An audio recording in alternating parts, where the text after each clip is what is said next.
of let's see how to remove account from iPad without password. In the first step, open Settings. Later, tap on your Apple ID at the top.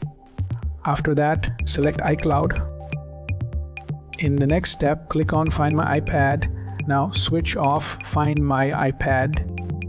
Later, type in Apple ID if requested. In the next step, return to the Apple ID section. Now click on Sign Out. Now approve the action. In the next step, go to Settings. After that, choose General. Next, select Transfer or Reset iPad. In the next step, pick Erase All Content and Settings. After that, confirm Erase iPad.